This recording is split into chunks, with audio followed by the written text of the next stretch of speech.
too popular can be such a hassle. Who knew the people would adore me so much?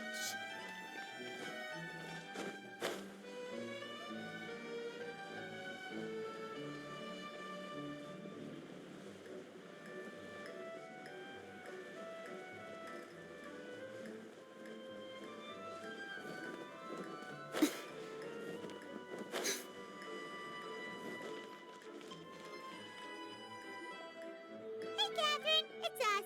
Got any new commissions? Specifically one with a huge more attack, perhaps?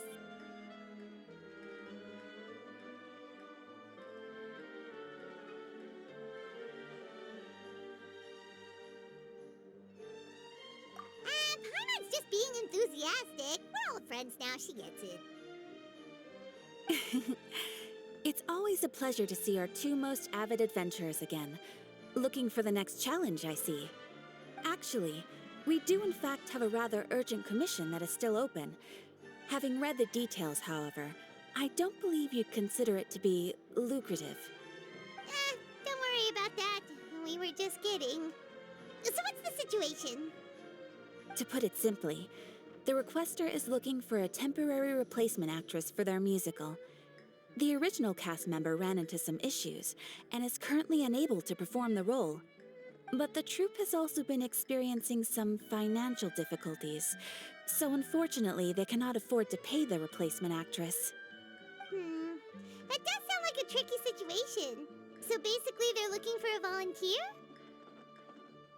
That's right. Our adventurers reached out to many actresses, but none of them were willing to take the job.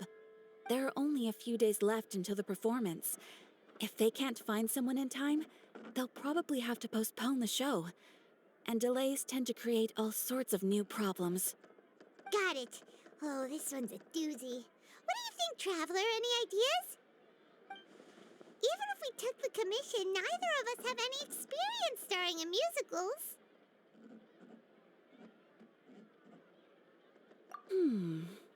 If you're interested in helping, why not start by having a chat with the requester? He's right over there. Maybe you can't fill the role yourselves, but you might be able to help him figure out another solution. Maybe there's something he hasn't thought of. Oh, it's that guy, huh? No wonder, he looks like he just ate a sour lemon. Paimon approves, let's go! Hello there, are you the guy looking for a new actress? Wait, I know you two! Are you really willing to act in my musical? Wow, sounds like we're pretty famous in Fontaine already. But to answer your question, neither of us have any experience in musicals. But we heard that you're in a bit of a bind, so we figured we could at least try to help you think of a solution. Ah, I see. It's okay. I knew that asking for a volunteer was a long shot. If we can't find someone to step in, we'll have no choice but to cancel the show. It would be such a shame.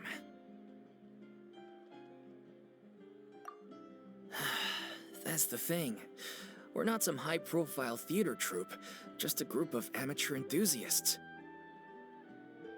All our sets and props are very crude.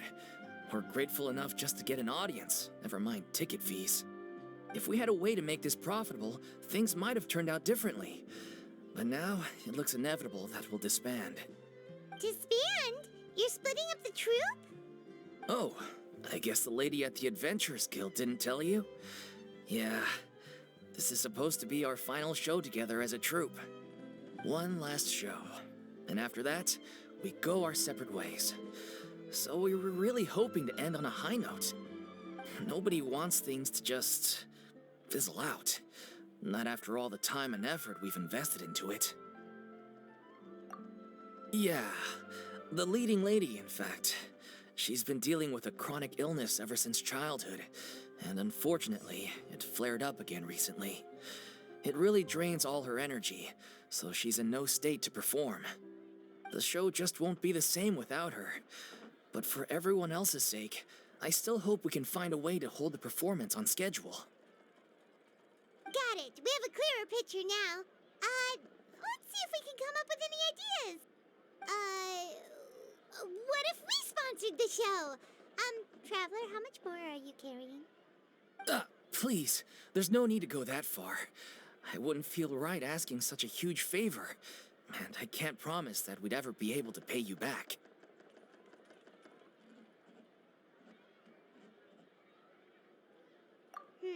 Good point.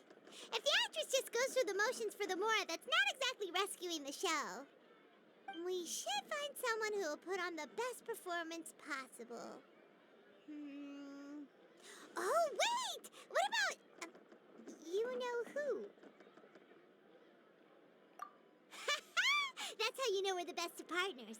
Anyway, she should have all the free time in the world right now. She's really good at performing, and she was once super popular with the crowd. Performing in a musical should be a piece of cake for her. Who are you thinking of? Sounds like someone famous. Her? You're... That was a joke, right? Nope. Paimon doesn't actually know if she's performed on stage before, but Paimon's pretty confident that she'd be really good at it. You're not wrong there. She has actually performed in a number of big-name shows before. They were one of the reasons she was so popular. But even if she's no longer the Hydro Archon, it's not like she's suddenly a commoner. She's still an idol to many people in Fontaine, including myself. I just think Lady Furina might feel a bit out of place in an amateur troupe like ours. Well, yes, but... Huh. Fair enough. I mean, if she was actually willing to, then of course I'd be honored to have Lady Furina star in our show. I'm sure the rest of the troupe would be delighted too. I'm sure everyone in our troupe has probably dreamt of performing on stage with her one day. Of course, it all depends on whether she's interested. She might consider this opportunity beneath her. No point in stressing about that. We'll only know if we ask her. And besides, things are different now. There's no reason for her to be all high and mighty anymore. Thank you for your help. I guess I'll just stay here and wait for the good news. Good luck. Wait, where does Furina actually live nowadays? She used to live in luxury at the Palais Mermonia, but she's, moved out, right? As it happens, I have her current address here. I can provide it to you. Woo! When did you get here? I came over when things were starting to sound more promising. I thought I should be at the ready in case my assistance is needed. It is my duty to support commissioners in any way I can. Thank you, ma'am. Thank you so much. Well, now that we've got the address, we'll go find Furina. Back in a jiffy.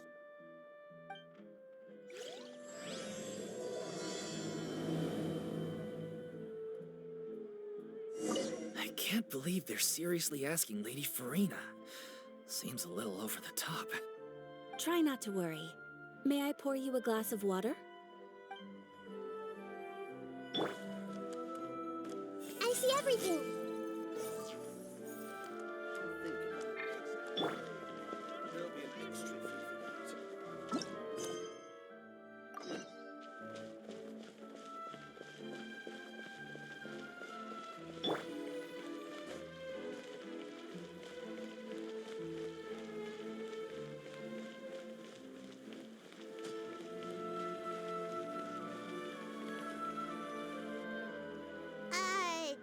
Did Catherine really give us the right address?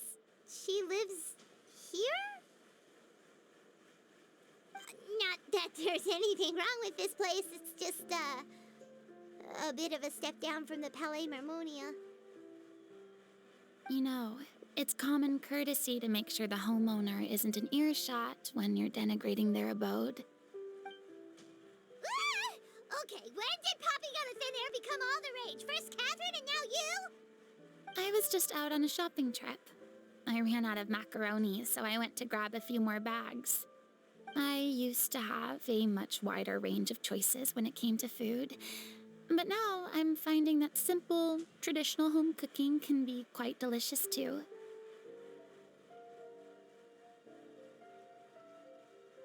Not at all.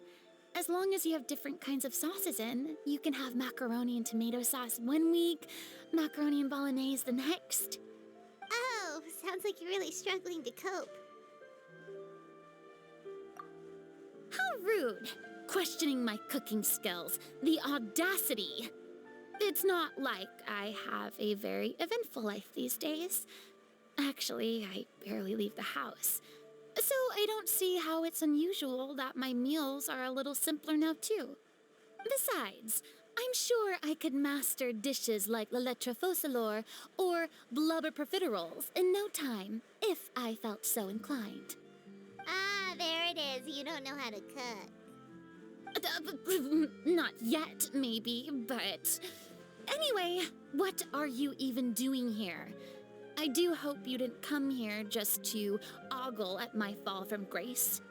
Let me first be clear that I'm not taking guests at this time. So if you're just here to clown around, then please be on your way. Shoo! Sorry! We're sorry! Please don't be mad! Yeah, exactly! What the traveler said! Paimon wasn't trying to make fun of you. Hang on a sec, you weren't exactly holding back either.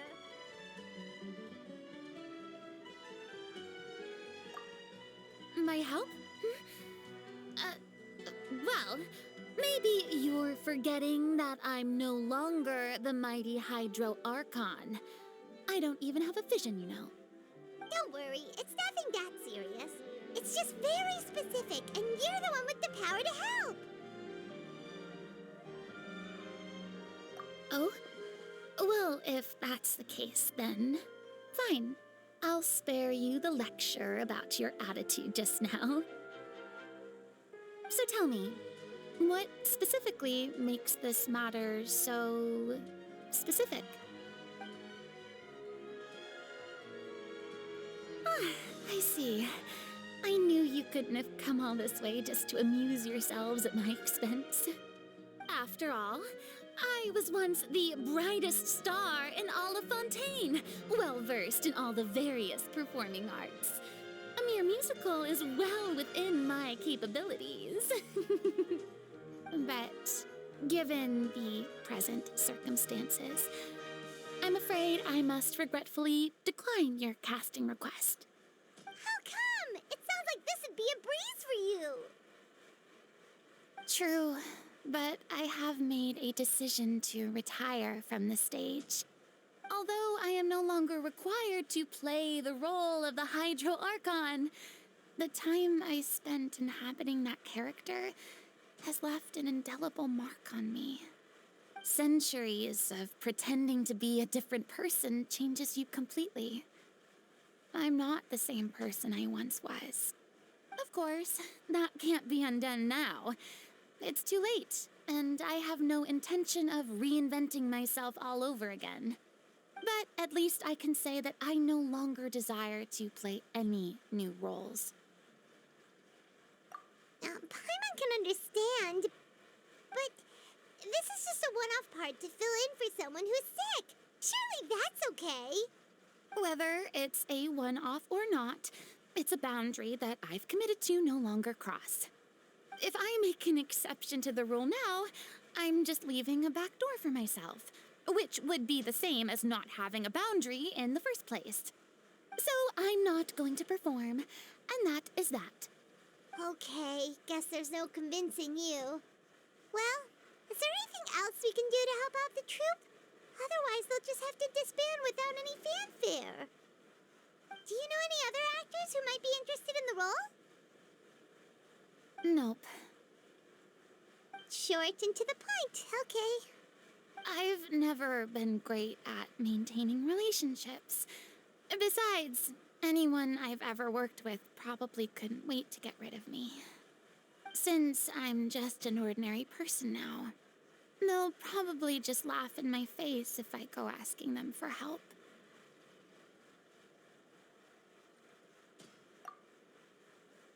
Look, I'm sorry, okay?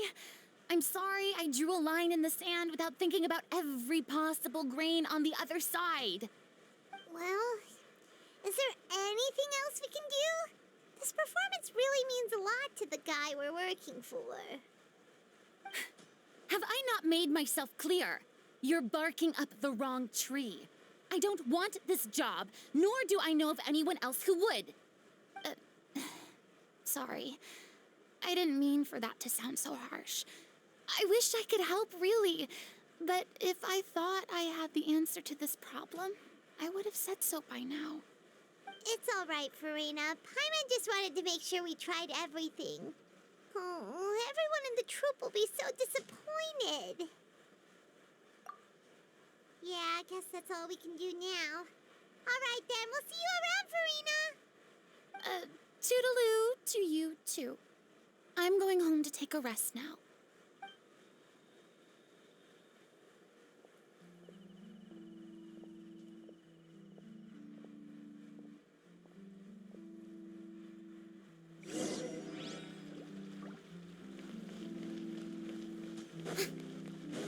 It's too bad, but we have to respect Furina's decision. Maybe the thought of performing brings up too many painful memories now.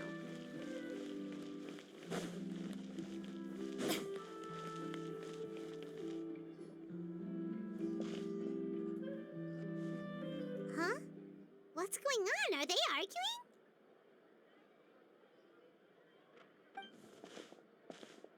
That's besides the point. I'll ask you again.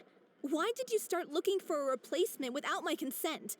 When did I tell you I'm going to take a step back? You didn't need to say it. We've known each other for how long now? We know the signs. But you never tell us about your illness, even when it's clearly flaring up.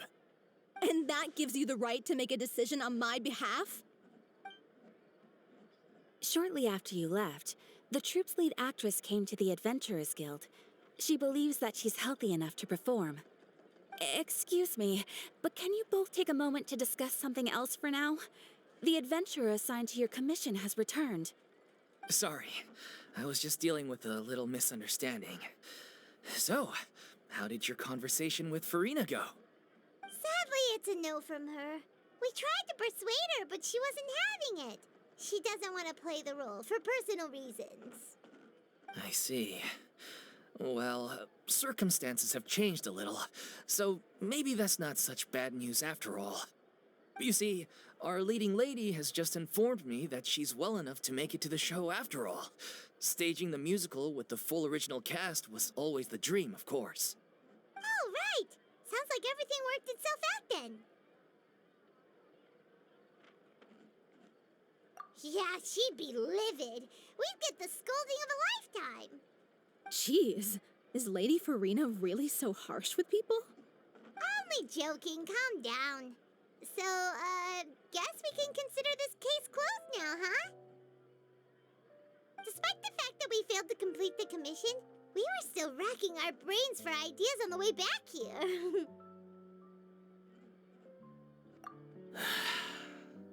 Look, there's no point arguing with you about this anymore.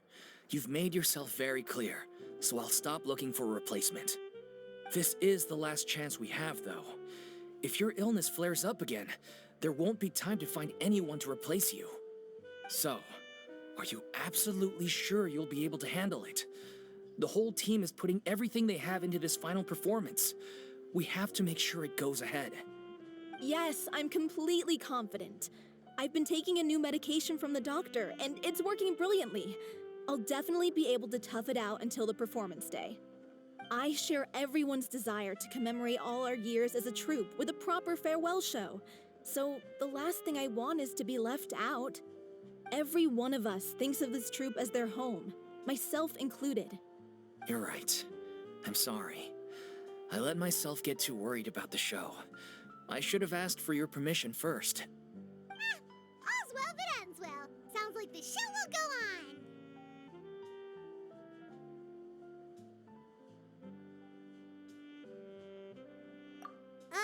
Sure.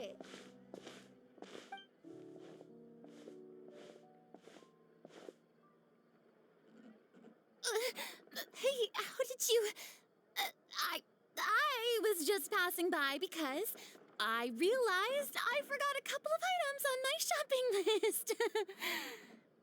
All right, I'm coming. No need to drag me.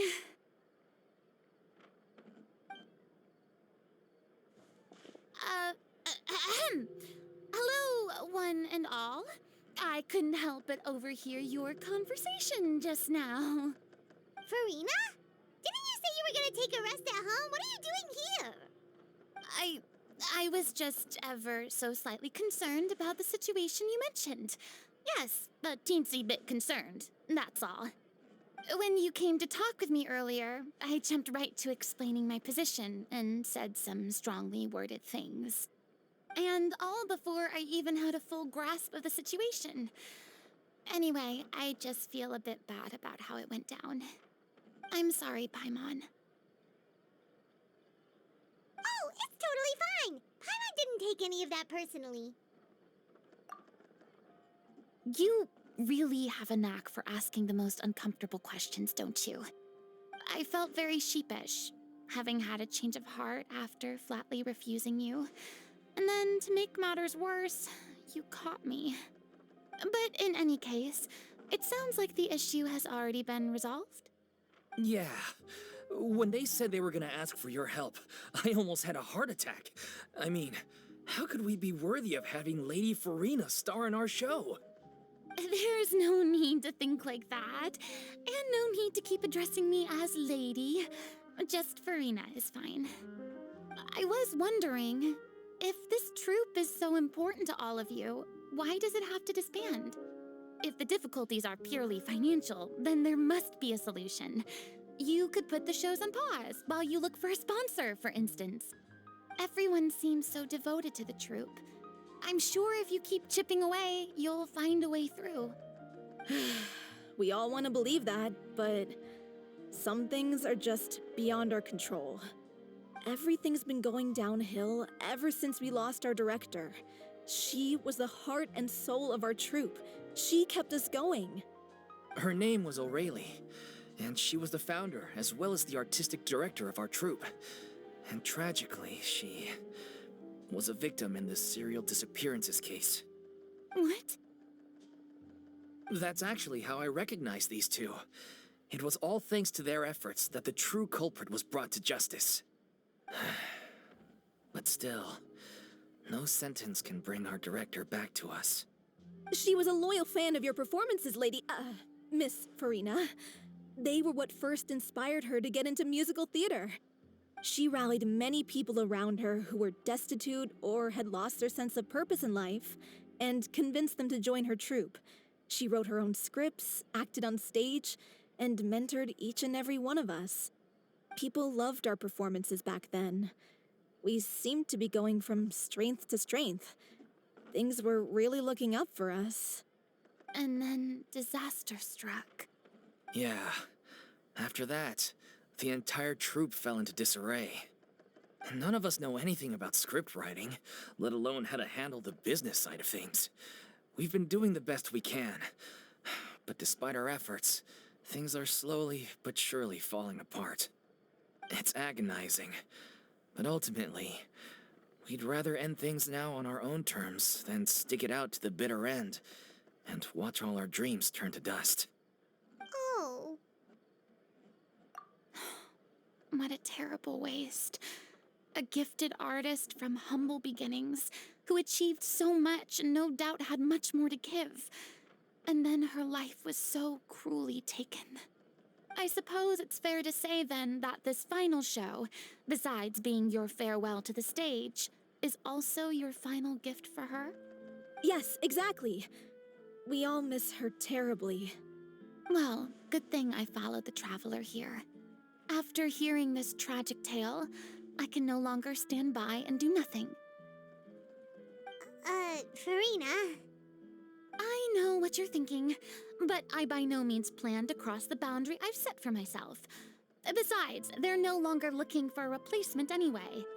I can, however, provide some artistic guidance from the vantage point of a highly experienced audience member. But only if you feel this is something that would help, of course. Oh, most definitely. We'll take any guidance that you can give.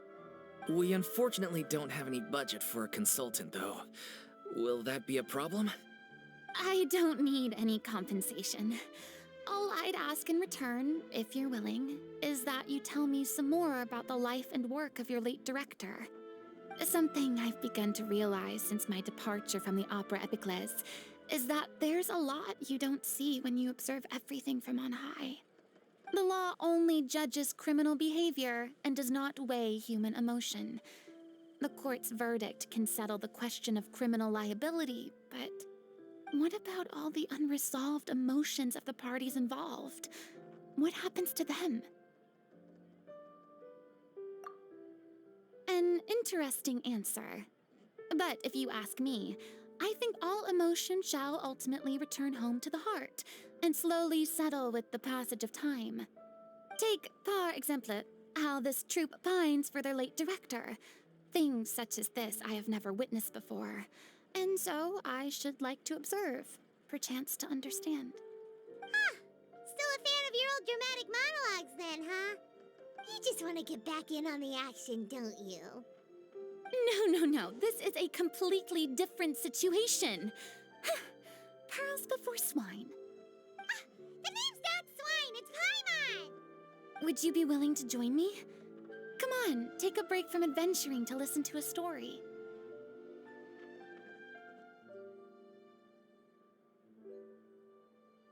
Thank you all so much. Our director was a huge fan of Miss Furina's performances, as of course we all are. All right, follow me. We'll go to our usual practice space. Please excuse the size. It's a little on the smaller side.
Huh? Lady Furina? What's Lady Furina doing here? Hello all. Allow me to explain. As of today, Miss Furina will be supporting our production of The Little Oceanid in the role of artistic consultant. These two over here are the ones that made it possible. They kindly reached out to Miss Furina on our behalf. I'm sure they need no introduction. You bet! That was the trial of the century! You helped bring our director's murderer to justice. We can't thank you enough. Oh, please don't mention it. We're just here to join in on the fun.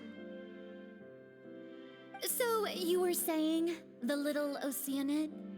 Yeah, that's the name of our final show. It's an unfinished script left behind by our director. One of our greatest regrets is that she never got to complete it. So, if we can bring it to the stage and make it a successful show, we can all take some solace in that. Wait, but if it's not finished, then... Yeah, we've been battling issues on every front trying to realize this dream. Anyway, let me give you a quick summary of what the story's all about. The protagonist of the story is a young Oceanid who transforms herself into human form, despite the protests of her family. She longed to live just like any other human, and sure enough, she found friendship and even love. Everything seemed perfect. But one day, her true identity was exposed, and her world came crashing down around her. So far, so good. A classic tale. What happened after that? That's one of the issues we've been trying to deal with. Unfortunately, this was as far as the director got with her script. We need a proper ending so we can bring this musical to the stage. But people have different opinions on which direction to take it in. We still haven't decided between a happy ending or a true-to-life tragedy.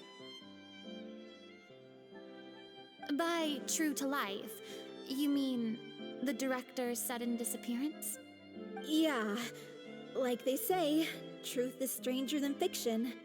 But then there's the question of whether we really want to use the stage to pass our raw pain onto the audience.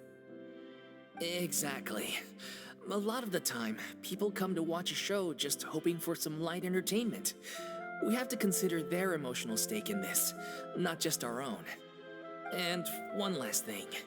We're still waiting on confirmation from two of our main actors. The first is Paulo, who plays the protagonist's lover. He's locked himself away to focus on writing an ending for the script, but the deadline's passed and we still haven't heard from him. The other is Villemont, who plays the main antagonist. He took the director's death pretty hard. Hasn't set foot in the city since.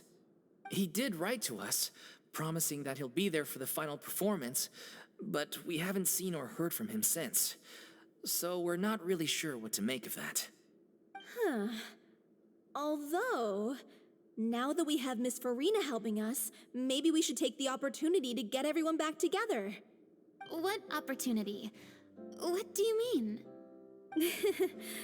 Maybe you're unaware, but your name has always been like a rallying cry for us.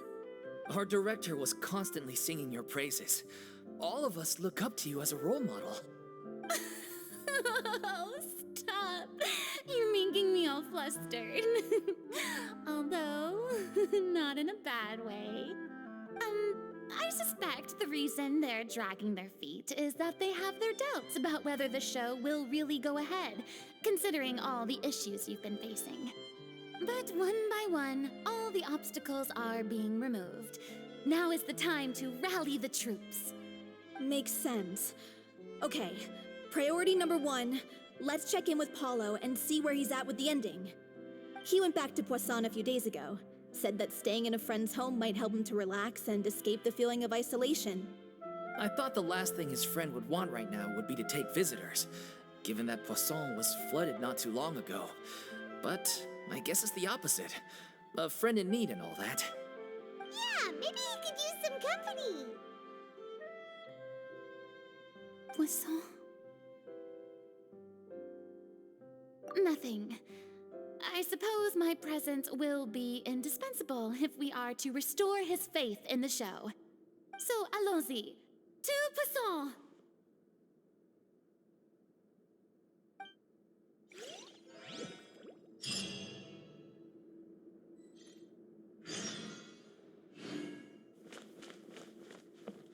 Pressure's on now. We gotta make sure we're fully prepared.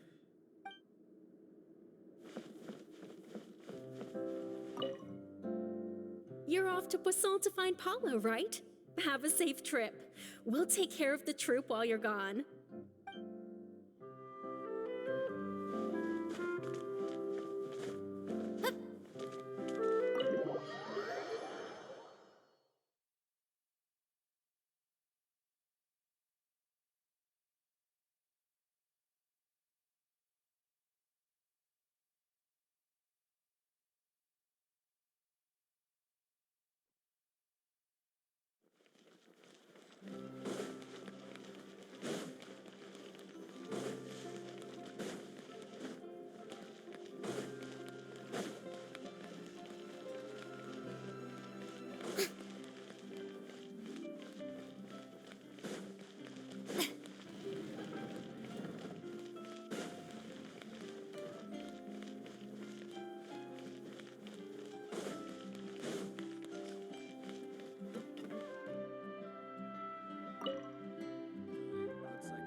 Welcome to the court of Fontaine.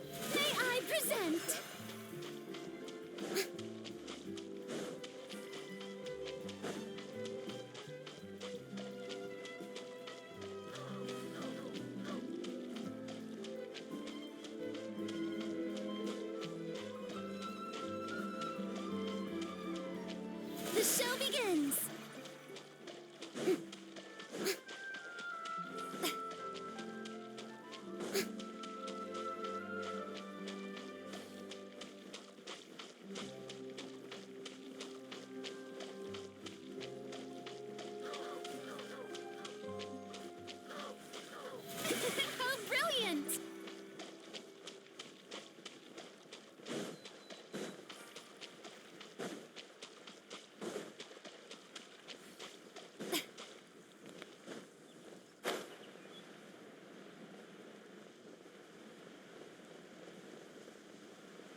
If I remember correctly, this is where he's staying.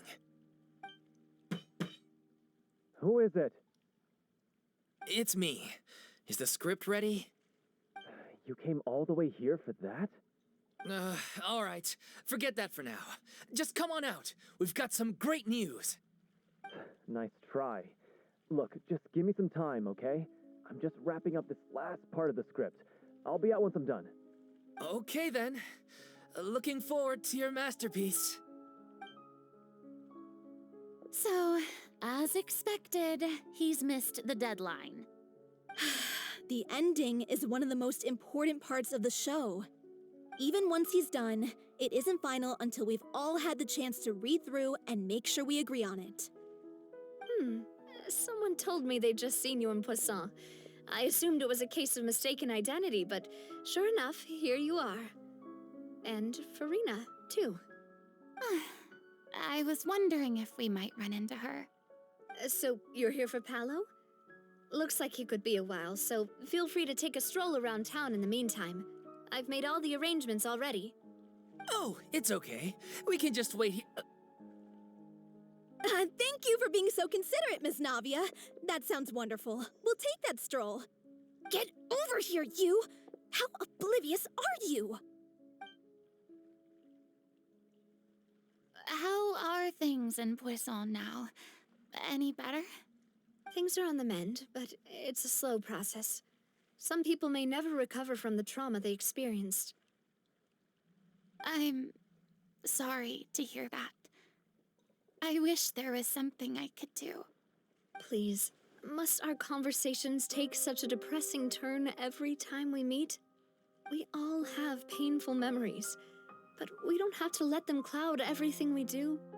And if you're trying to make a new start, perhaps it's best if you don't bring up the past all the time. Thank you for your words of comfort. You make a very good point. But for now, at least, I think I should stay with the way I'm feeling for a while longer. It's okay. These things take time. Moving on from a painful experience is easier said than done. Which brings me to why I'm here. I thought you should probably know that not everyone here is ready to forgive and forget after the Hydro Archon's inaction in the face of catastrophe. To avoid upsetting the peace, I told the townspeople that everyone here is a member of the theater troupe, and that you are just an actress playing the role of Furina. It's not a perfect solution, but hopefully it means you won't have to lie low while you're here. That's so thoughtful of you, Navia. Well, what do you expect? I am the courageous and considerate president of Spina di Rosula, after all, like my father before me. Anyway, that was all. Look after her now.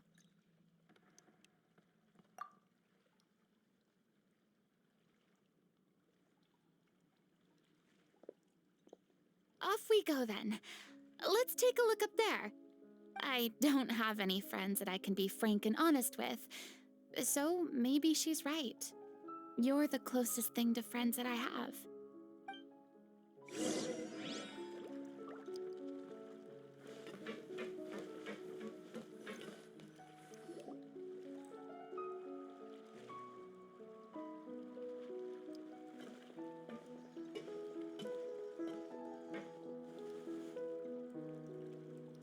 I'm so grateful that Miss Nafia was so understanding.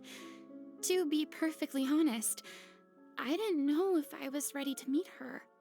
It's always easiest to just run away from your problems. But that never fixes anything. You can't get around the obstacles without facing them. So that's why you were nervous when they brought up Poisson. Yeah. I'd be lying if I said I wasn't scared of coming back here.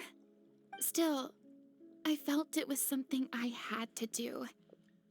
As I was saying before, I want to see for myself the things that I never could in the past. I'd be overjoyed if the people here could find it in their hearts to forgive me.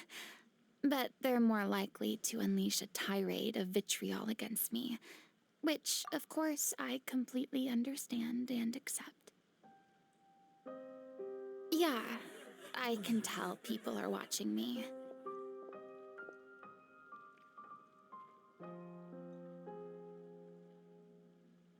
I'm sure some people here see the idea of someone coming to Poisson dressed as the Hydro Archon as extremely disrespectful. I used to be terrified of the gaze of other people, especially when they had suspicion or resentment in their eyes. I guess I wasn't quite ready for this after all. I'm not surprised you're making yourself go through all of this.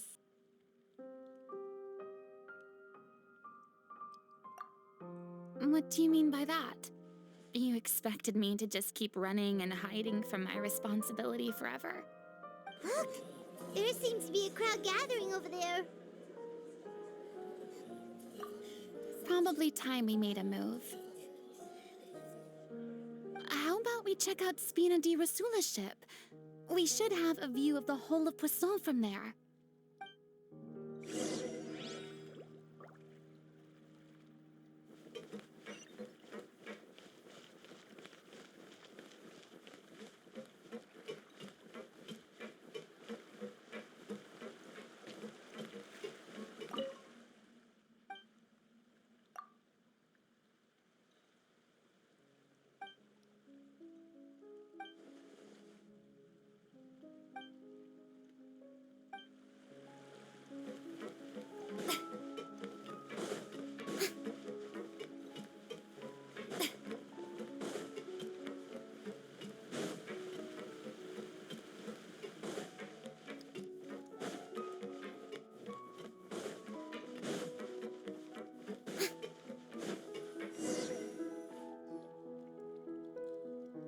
I'm sorry.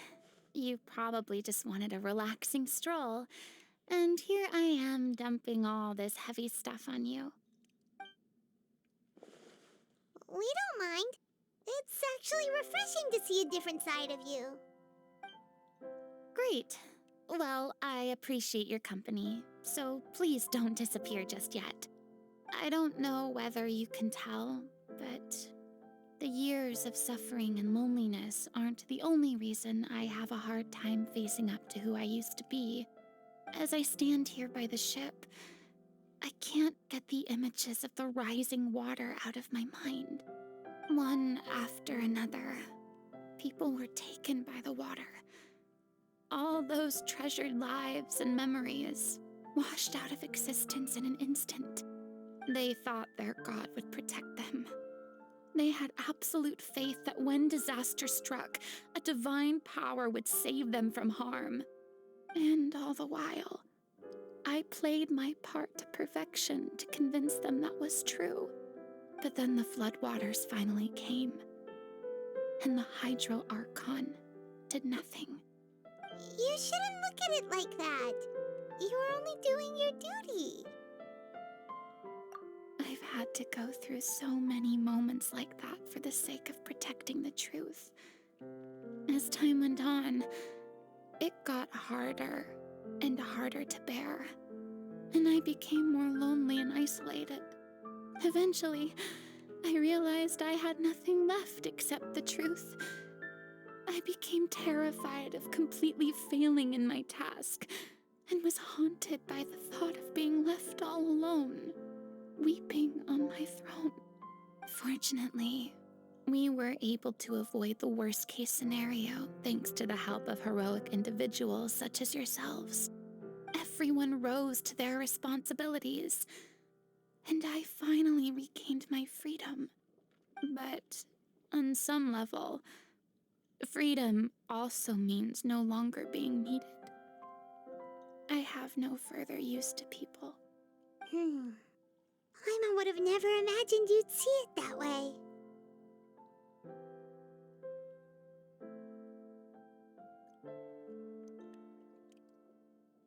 A reward?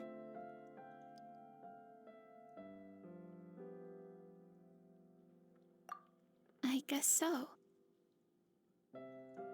And back then, I didn't even dare to dream about having someone to confide in. I was scared of someone recognizing me for who I truly was, and exposing the secret I swore to protect. Believe in the Furina you see on stage. She is the one you can trust. I had to keep all my feelings, all my curiosity about life to myself. No one could be allowed to know. That's what I really meant when I said I'm no good at maintaining relationships. So that's where you were coming from. Paimon totally thought you were just a bit of a diva at heart. Could you please get off my case? I don't know what's gotten into you today. I'm making an effort here. You could at least try to do the same.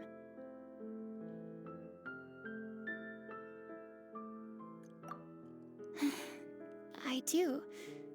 I once had nothing but the truth, and now I'm finally free to live my own life again. And even though I have no idea where I'm going right now, at least the choice is in my hands. All right, it's about time to head back. Paulo should have finished the ending by now. Sure. Okay, let's head back and check it out.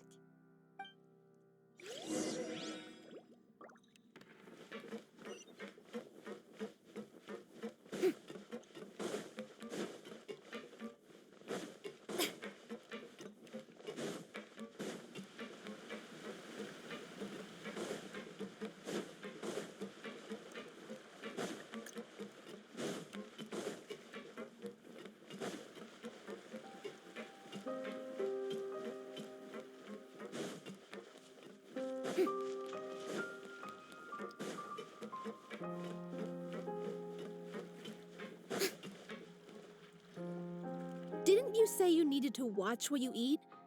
You're supposed to be cutting down on fried foods, not wolfing down copious quantities of fish and chips, you know? Come on. It's not every day we get to dine at Spina di Rosula's expense. Can you believe how generous she is? I'm not about to pass on free food. Anyway, my character doesn't need to be slim and good-looking. That's your job. Are you kidding me right now? It's not your character's health I'm worried about, it's yours. I've spent my whole life battling the effects of ill health, and it kills me to watch you willingly ruin yours by filling yourself up with junk all the time. Oh no, looks like they're arguing again. We're back! Could you maybe put your differences aside for a moment? Ah, you're back. We've been enjoying Spina di Rosula's VIP treatment in your stead. Paulo's nearly done. We shouldn't have to wait too much longer. Great! So you were discussing your characters, right? We heard she's playing the Oceanid who turns into a human girl. What about you? Me? I'm an Oceanid too. He was originally supposed to take the form of a crane, but he outgrew that role. Well, the costume at least. So now he's playing the boar instead. Sorry. The boar's not a bad character, actually. He's the one who raises the little Oceanid, yes? That's right. He has some pretty memorable lines too, like when he imparts some solemn words of wisdom to the little Oceanid. If you become human, you can reveal your secret to no one. You will face suffering and loneliness. Is this truly what you want? Wait, that sounds kind of familiar. It's the most important line in the whole script. I think it's a symbolic statement about our director's life and legacy. She kept quiet about all the trials and tribulations she faced in running our troupe, allowing us to devote ourselves fully to performing.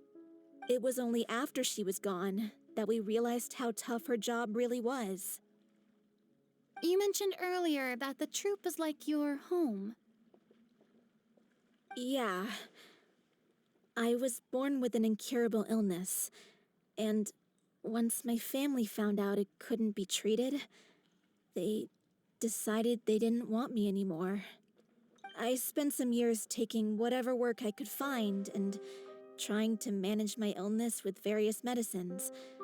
But whenever I had a bad flare-up, I'd be lying in an alleyway for days at a time.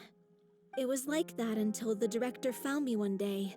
She told me I had a great voice and asked if I was interested in studying singing from her. I said yes. She took me under her wing, taught me to both sing and act, helped me find more for my meds, took care of me when my condition decided to flare up. I know it was all a huge burden on her. She sounds like a really incredible person. She really was. She gave everything she had to her troupe and the people in it. All of us were so proud to call her our director. I was a lost child too when she found me. As the child of a murderer, my parents weren't around when I was little, so I got sent to an orphanage. The other kids were always picking fights with me. They'd say things like, "Come on, you must be pretty tough if you're the son of a murderer." It was just to taunt me, though. I was an easy target, and they knew it. One day, I got beaten up so bad that I just couldn't take it anymore, so I ran away. I lost all faith in humanity by that point. Thought the whole world was out to get me. Let me guess. Fortunately, the next person you ran into was the director. Yeah, for the first time in my life, I was somewhere I felt safe. And I promised myself I'd stay here until the day the group parted ways. The day you hoped would never come. How times change. Oh, you're finally done? Get your butt over here. There's someone I need to introduce you to. This is our new artistic consultant, Miss Furina. Furina? The Furina? Oh my god, how did you manage to wrangle that? Please, the honor is all mine. I was profoundly moved to hear about your troupe and your wonderful director. I just wanted to do something to help. Same here. Even so, this is just... Oh, wow. I'm sorry. I'll try to calm down. Now, where was I? Ah, yes, the script, of course. Let me give you a rundown of how the story unfolds in my version of the script. I'm sure you're already familiar with the beginning of the story. A little Oceanid decides she wants to become a human, against the wishes of her family. She finds love and friendship in the bustling city. But then, disaster strikes. The people start to notice that all the fresh water in the surrounding area is slowly disappearing. The soil is becoming arid, plants and flowers are withering, and the people begin to panic. The little Oceanid, Cleo, and her lover decide to do something about it and investigate the truth of the matter together. In the end, they discover that all the waste and pollution created by humans over the years has caused the fresh water to flee the land, as if driven by a consciousness of its own. Consciousness? You mean the water is sentient? Water as a conscious entity. There's actually quite a few stories that explore this theme. Since the little Oceanid is a water spirit, she immediately understands how the water is feeling. She then tells her lover about her true identity, as well as the truth behind the crisis. Her lover accepts her for who she is, and works with her to find a way to bring the water back. However, unbeknownst to them, there were some people eavesdropping when she revealed her secret. The little Oceanid is accused of being directly responsible for driving the water away, and faces the greatest dilemma of her life. And then? In the end, she makes the brave decision to sacrifice herself to save her lover, and the rest of humanity. Huh? But didn't they all treat Cleo like a villain? Why would she want to save them after that?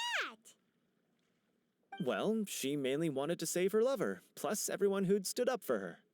Through her love for her human partner, she was able to find an even greater love, one that extended to all of humanity. Surely the biggest strength of Cleo's character. There's actually something else that bothers me. You know the protagonist is supposed to represent the director, right? And she never had the chance to become a hero in our world. If we're serious about dedicating this show to her memory, we should make the ending as true to life as possible. What about if the little Oceanid is hounded to death by people who hate her, her lover makes sure her secret never gets out, and humanity continues down the path to extinction? That sounds like too cruel of an ending to me, and perhaps a little irresponsible to present to the audience. That ending would be a perfect mirror to Director O'Reilly's death, both arbitrary and meaningless. On the day when she went missing, Director O'Reilly had instructed us all, somewhat out of the blue, to leave the court of Fontaine and wait for her outside the city. We waited and waited at the rendezvous point, but she never came. By the time we returned to the city, she disappeared without a trace. We looked for her. The Gardamex looked for her, but she was nowhere to be found.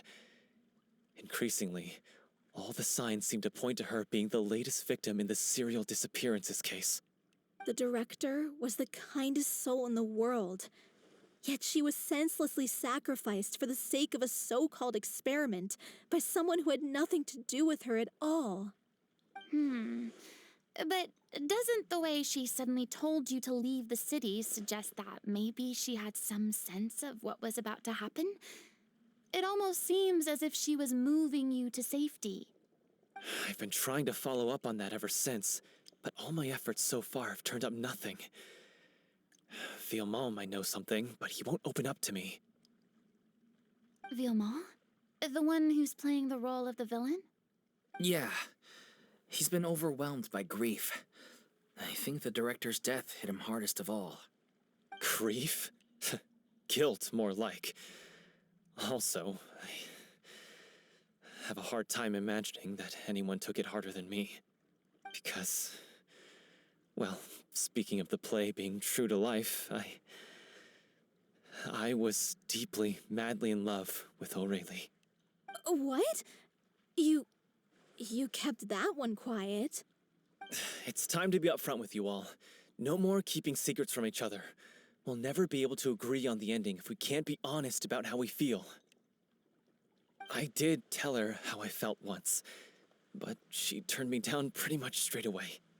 She said that we were all like brothers and sisters to her, and she never considered us as potential romantic partners. Not that it came as a shock or anything. It was what I was expecting to hear. So I told her I'd always be there for the troupe, and I'd always be there for her. I said, maybe one day in the future, when everyone's settled into their own lives and on the up and up, and managing the troupe no longer required her constant attention, well, maybe then she could reconsider what she really wanted in her life. And now, that day will never come. Oh, Paulo. So if I'm the one writing this ending, then I'm gonna make sure it does right by O'Reilly. I won't let anyone get in the way of that. In that case, you have to straighten things out with Villemont once and for all, face to face. We've all had our differences of opinion over the ending, but those two have never seen eye to eye on anything. One of them has to compromise if we're ever going to reach a final decision. Well, if that's where we're at, looks like it's time to go visit Villemont. Are you ready to face the truth? Honestly, I'm slightly terrified. But for the sake of our final performance, I'll do whatever it takes.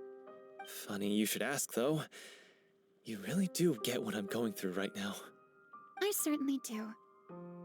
Come on, everyone. Allons-y!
May I present?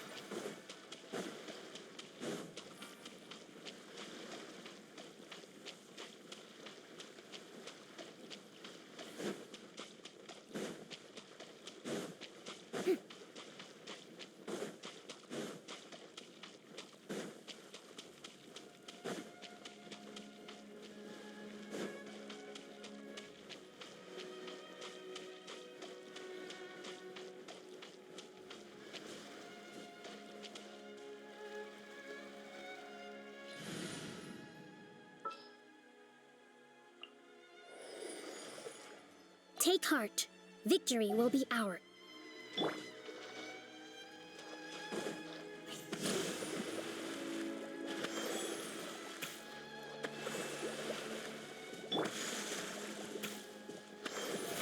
How brilliant!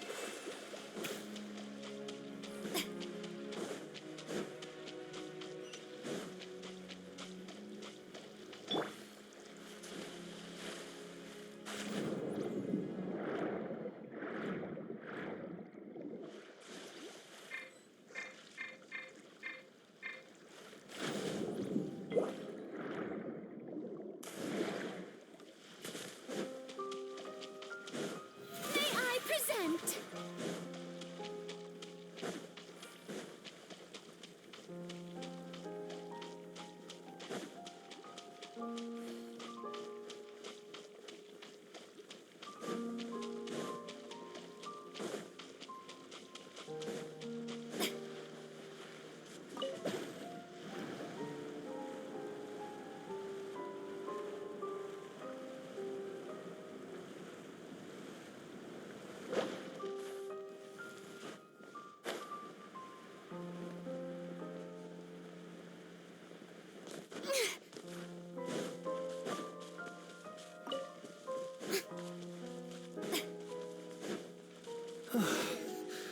This is tough going.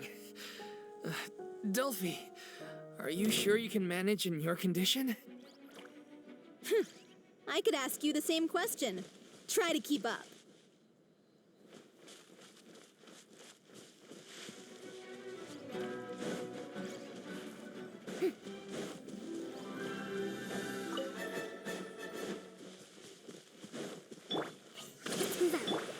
The show begins!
enough already without a roadblock. Don't worry. We should all be fine with the traveler here. We don't need to take a detour. Wait, why are you all looking at me? You're not seriously expecting me to fight, are you? We're just curious, that's all.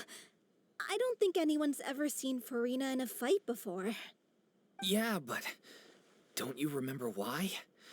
The Hydro Archon willingly gave up all her power so it could be converted into indemnitium. Miss Furina said so herself. Precisely. And I'm not even the Hydro Archon anymore, so all my power is gone anyway. As much as it pains me, unfortunately, I should just stay put. I'm more like a damsel in distress more than anything. That sounded so smug. Ugh, secondhand embarrassment is unbearable.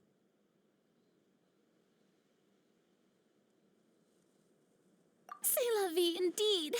Alas, I am forced to watch on helplessly as a more brave and seasoned adventurer than I swoops in to save the day. Aw, too bad. I was so pumped to feast my eyes on fight mode Furina. Sorry to leave all the heavy lifting to you. Don't worry, piece of cake.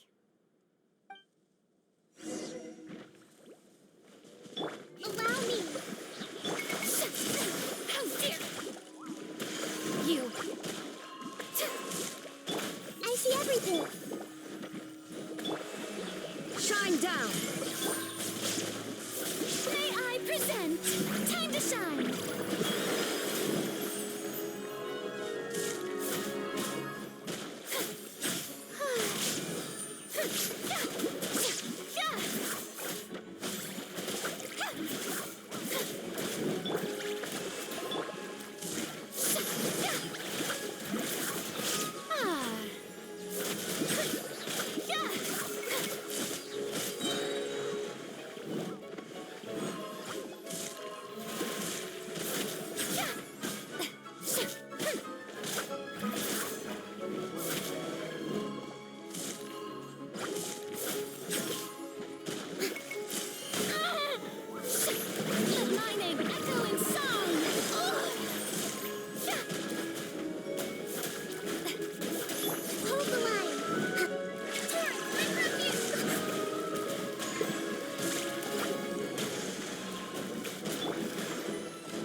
reputation. Yeah, thank you. Anyway, the path is cleared now, so onwards and upwards.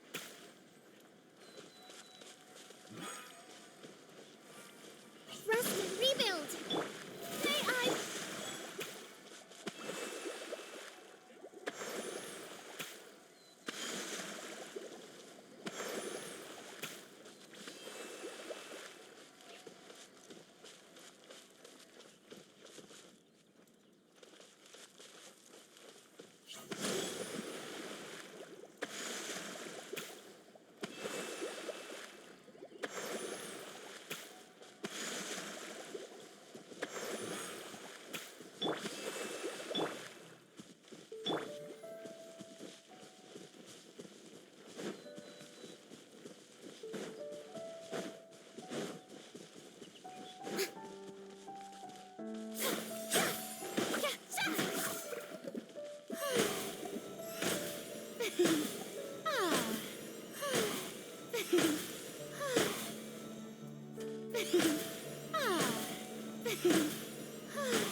Vilma, are you there?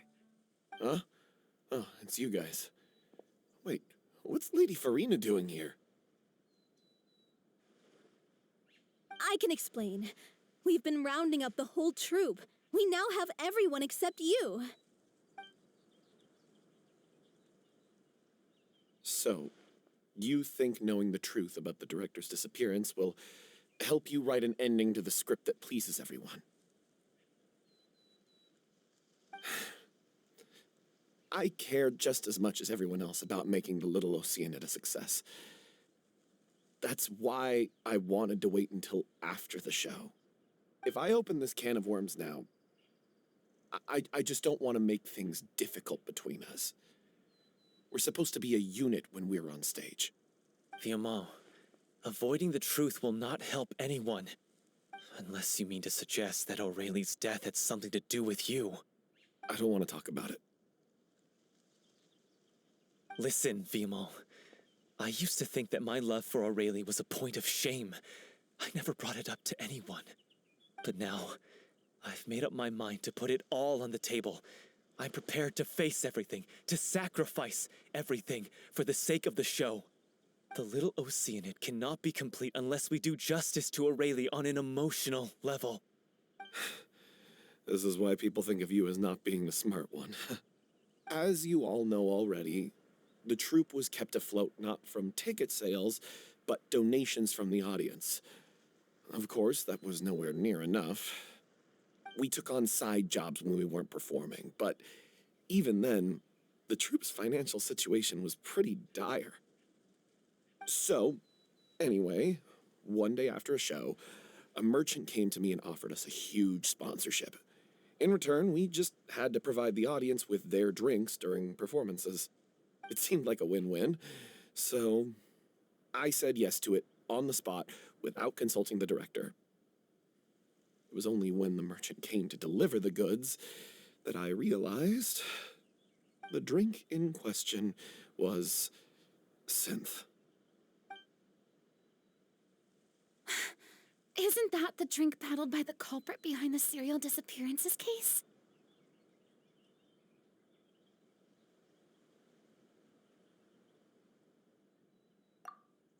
I freaked out when I saw the boxes. And I told the director everything right away. She was completely shocked as well. But she didn't reprimand me for making the decision without consulting her. Instead, she contacted the merchant and stated that the troupe could not agree to this collaboration.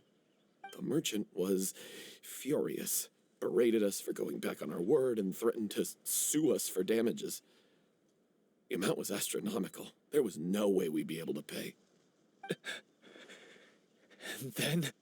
I was going to sort it on my own, but the director stopped me. She said that this was an issue for the whole troupe, and it wasn't my fault.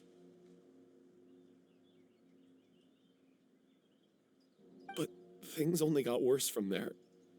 The synth merchant just wouldn't let up, and then suddenly the director told us all to leave the city one day. I knew then that things must have reached a boiling point. I admit this whole thing was my mistake. I didn't dare to tell any of you the truth back then, and after the director disappeared, I was even more afraid to say anything.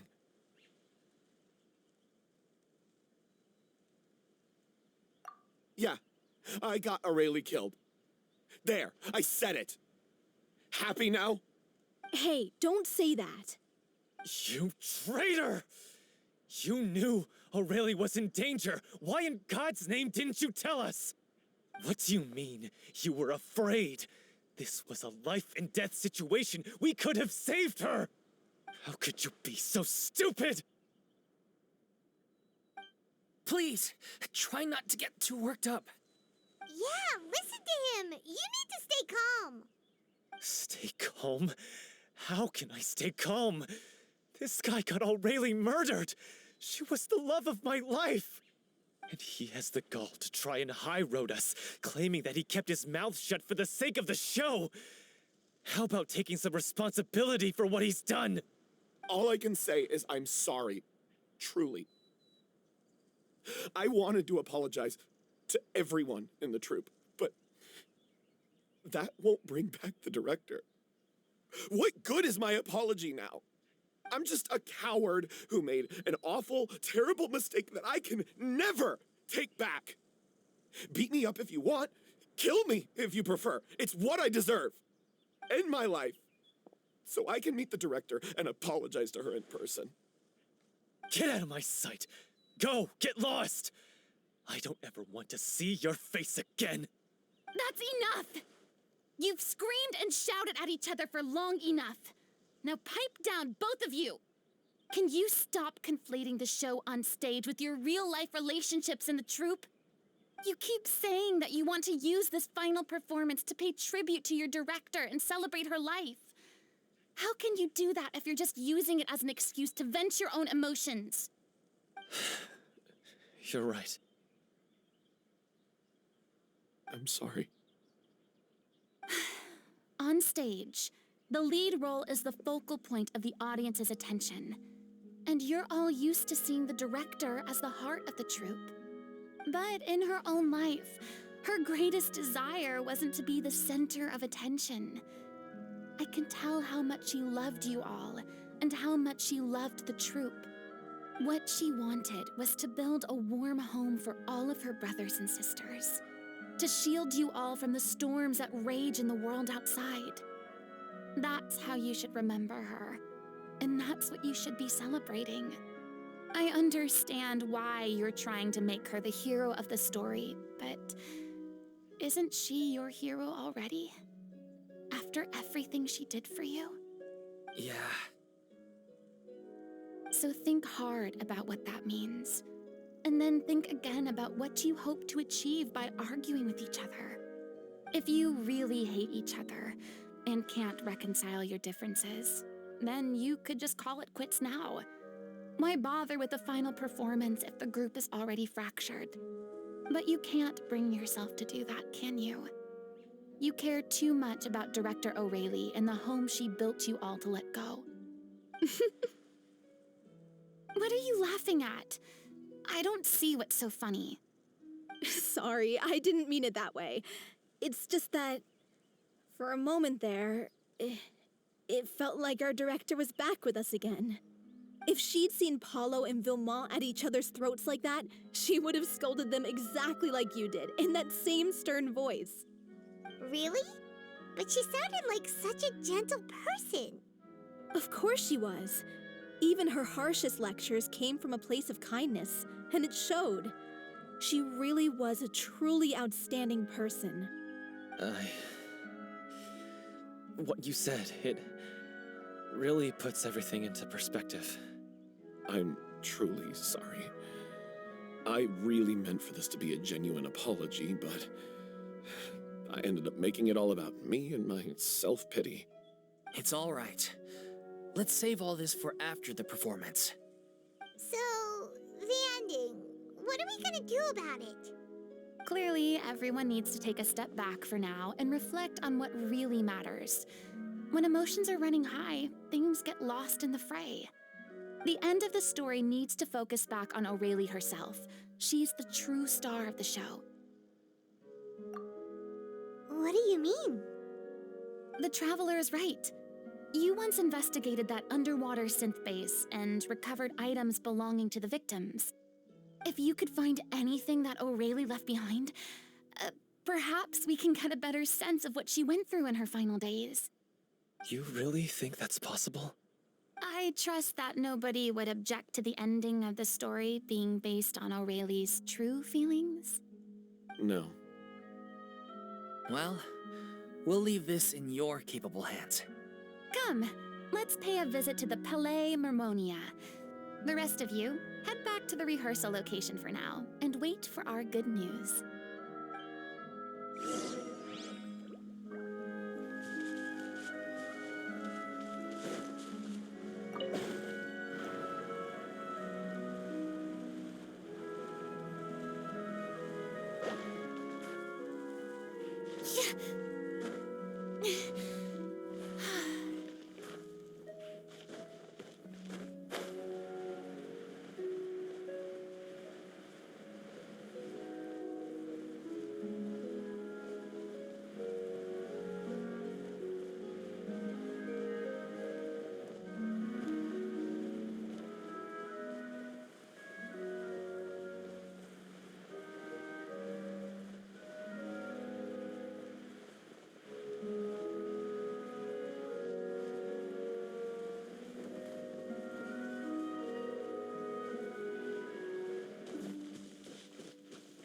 Yep.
The show begins!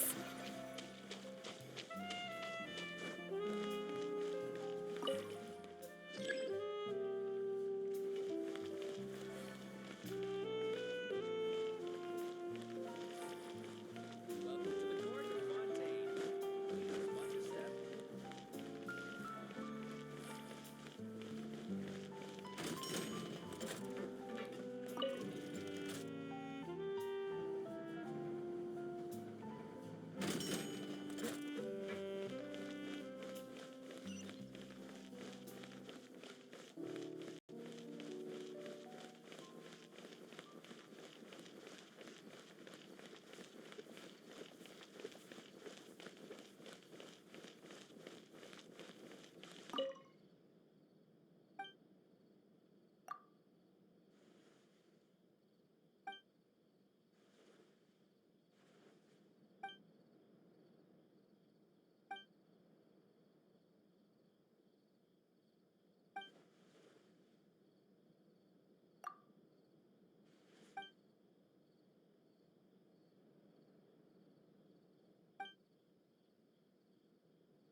You want to review some recovered items connected to victims of the serial disappearances case? But, that case has been closed for quite a while now. Still, since you were the ones who discovered and submitted the evidence in the first place, you don't actually have to submit an application. Okay, please hold on. I'll have someone dig them out.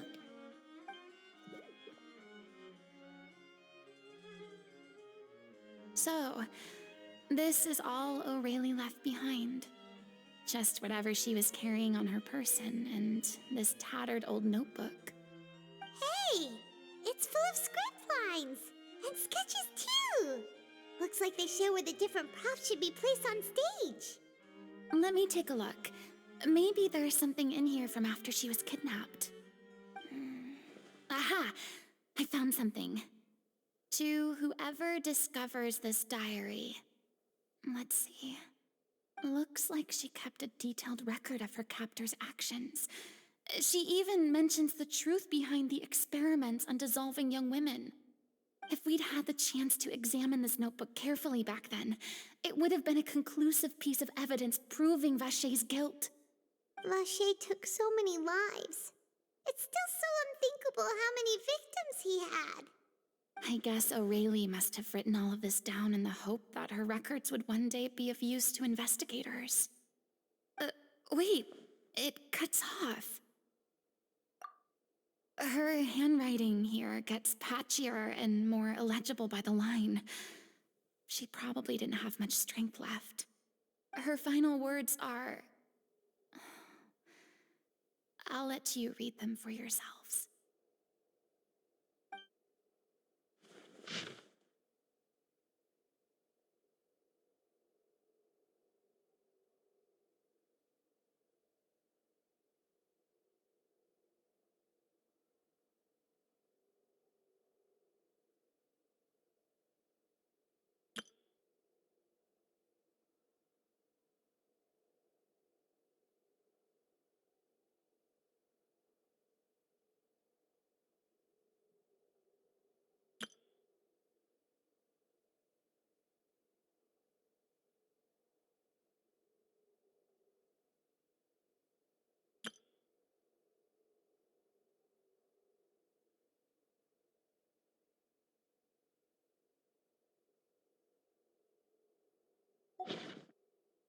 She was so terrified.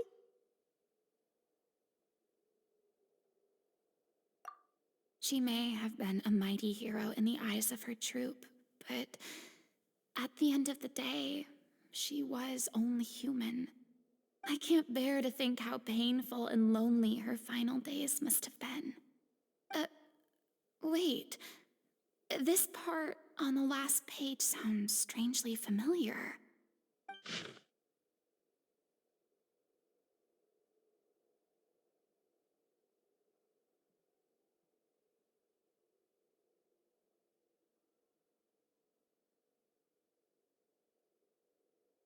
If you become human, you can reveal your secret to no one. You will face suffering and loneliness. Is this still what you want? Isn't that the most important line in the little Oceanid?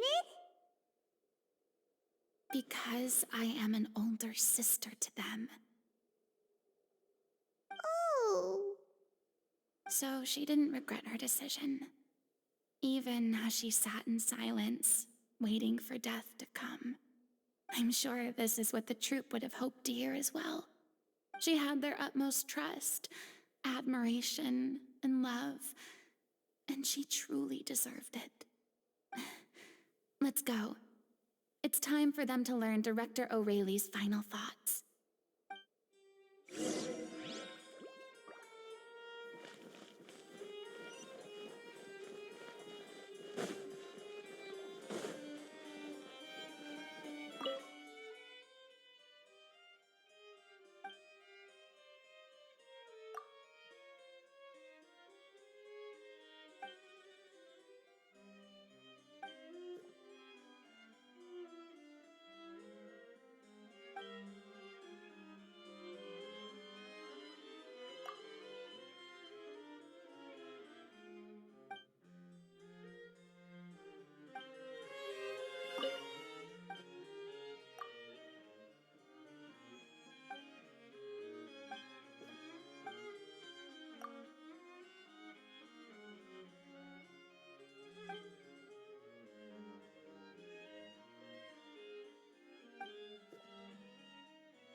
She deserves a hero's farewell.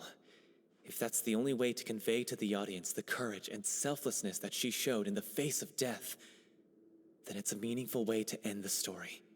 Even in the last moments of her life, she was still leaving a trail for others to follow. She did her best to protect as many people as possible, even if it meant sacrificing herself. We know what choice our little Oceanid would have made now. I don't think any more discussion is necessary. Well, Vilmont, if we put the past aside for now, do you think you can bring yourself to go ahead with the show? I will channel all my regret and put it into my performance, to make this a show worthy of our director. I won't ask for your forgiveness, and you don't need to worry about my feelings. This final farewell show should be about Director Aurelie and her alone. Then it seems like we've reached a consensus.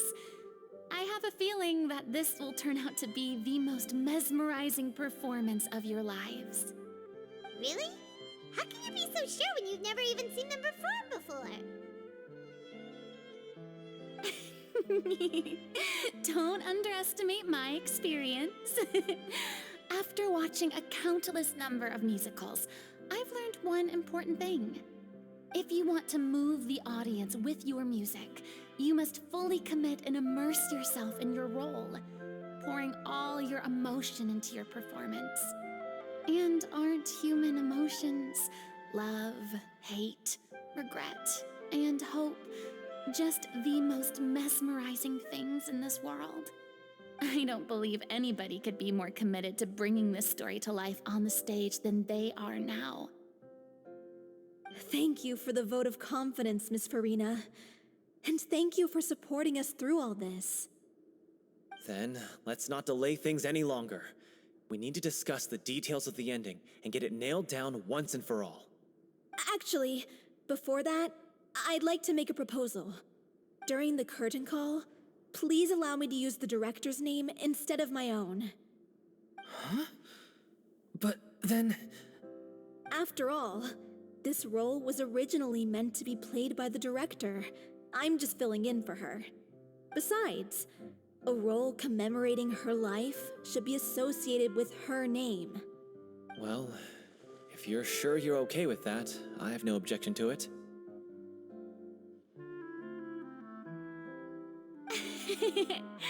Now we're talking like a serious acting troupe. All right, I'll leave you to fine-tune your musical while I go and procure a stage. Procure a stage? Oh, it's okay. Our usual place doesn't need a reservation. That place? Oh, don't be silly. For an extraordinary show, we need an extraordinary stage. By which I, of course, mean the Opera Epiclese. Whoa, wait, what? No, that's never going to work. It's far too fancy for the likes of us. What are you afraid of? Surely you don't think that Aurelie's story is unworthy of the grandest stage in Fontaine? No, that's not what I meant. It is supposed to be your grand finale, right?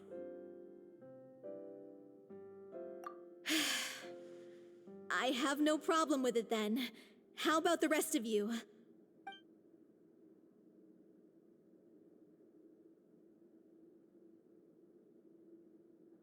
I'll take your silence as a yes. Thank you for giving us this opportunity. It really is a dream come true. Well, then don't disappoint me. If you mess this up, it'll reflect poorly on me too. Come on, we'll need to get the go-ahead from Nervilette. I know just where to find him.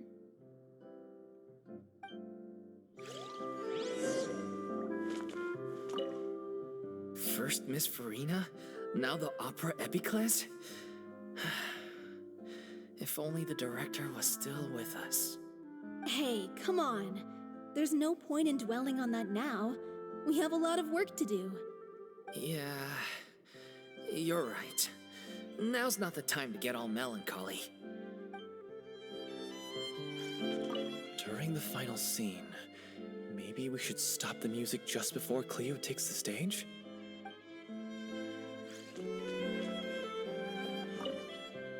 Best of luck to you.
Fontaine.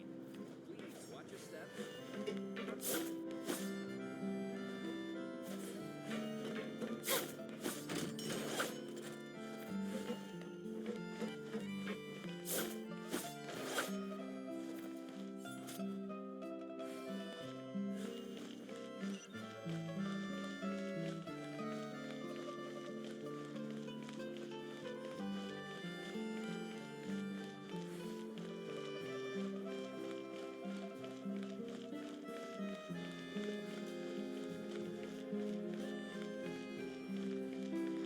Hey, look at that! Looks like I guessed right. You were just guessing?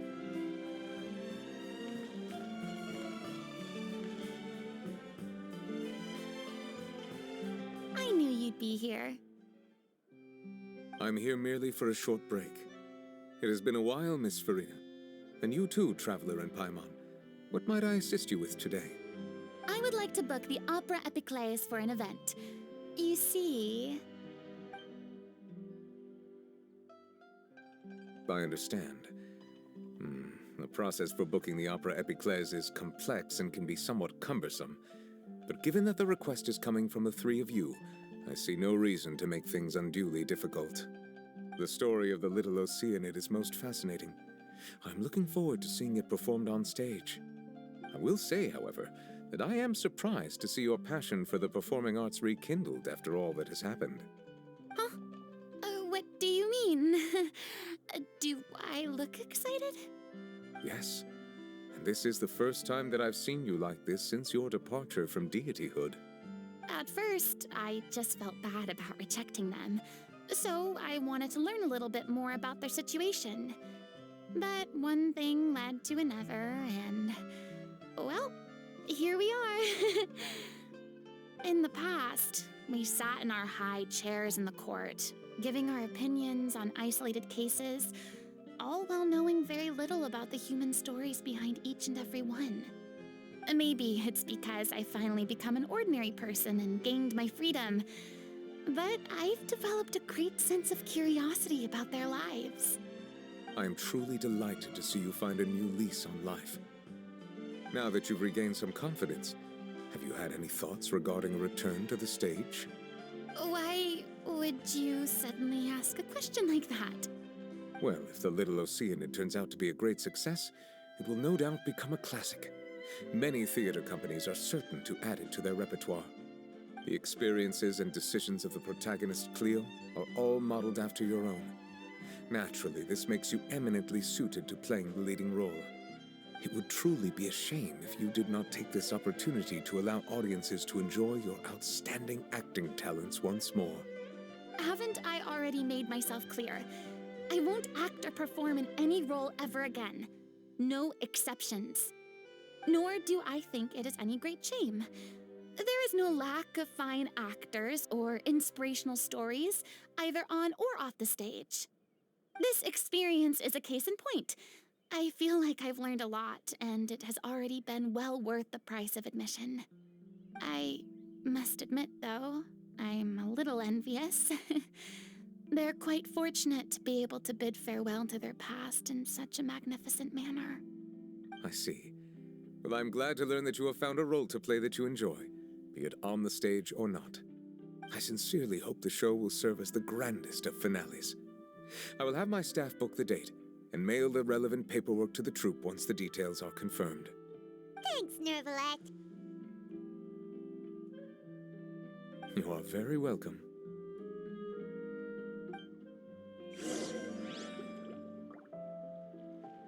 Many people were once enthralled by Lady Furina's performances, myself included.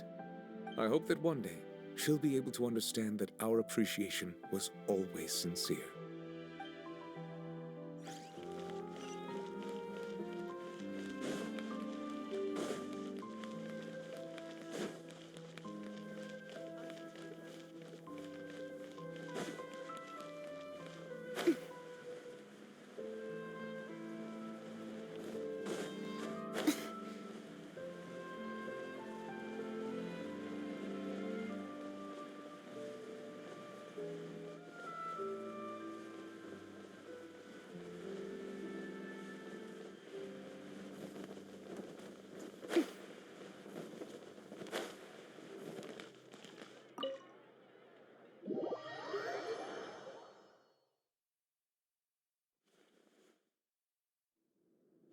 Good news, everyone.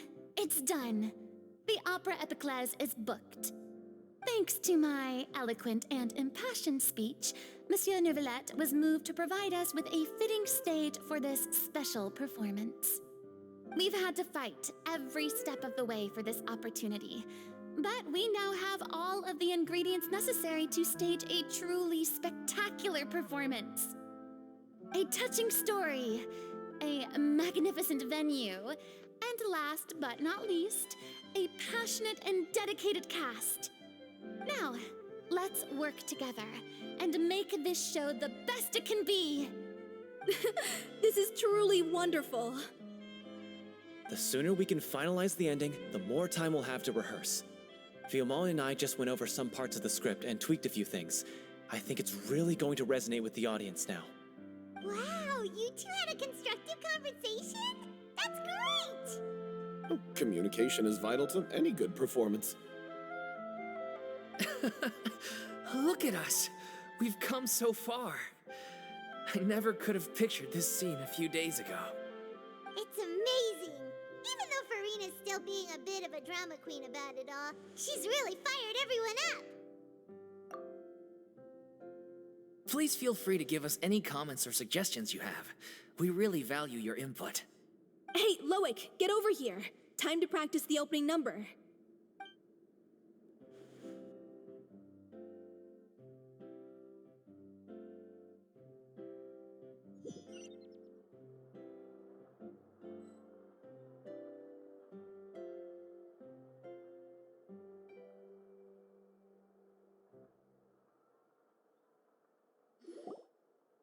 Cursed Cleo.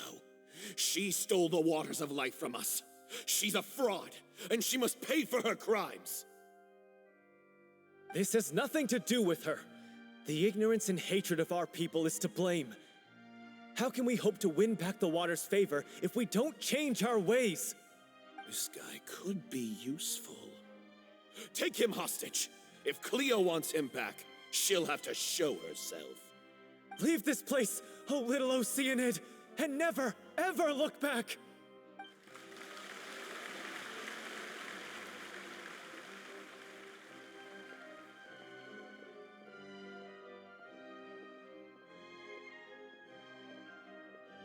Everyone's really throwing themselves into their roles. I haven't seen such a fine performance in a long time. If only... What should we do? It's almost time for her to take the stage! Why? Why does it have to be now? Hey, what's going on? You're due on stage any second now. Oh no, not again. But why? What about your new meds? Did they stop working? They've been getting less and less effective over time. I've had to keep increasing my dose. What? I thought they cure it. So they were only managing your symptoms? I figured whatever it took to get me through this final performance. How could you do this to yourself? And after that lecture you gave me about not looking after my health. I'm sorry. I've let everyone down. You... This is a conversation for another time. How can the show go on without its star performer? Miss Furina, I'd like to make a request of you. Say no more. If you're sick, you need to rest. I know what you're going to ask. Loic, your character has no more scenes, correct? Oh, yeah. I think my scenes are all done. Although, I do have one more line. But I guess another guy in the troupe with a similar voice register could take it. Why? Please take Delphi back to her place to rest. I'll sing the finale. From the sublime to the ridiculous. After all that, everything's come full circle. Thank you, Miss Furina. I'm so sorry to put you in this position after everything you said. Never mind. What's done is done. It's really my own fault for getting in too deep. No one likes regrets, myself included. Leave it to me. I've watched you rehearse so many times that I've learned Cleo's part by heart. I do not doubt your acting skills, but please allow me to ask just one more question. After all, this show is dedicated to the life and legacy of our director. What, in your opinion, is the reason Cleo shines so brightly? It's her pure heart. Despite all the pain and loneliness she had to endure, she never once stopped believing in the beauty in this world. Well said. I leave Director O'Reilly in your hands.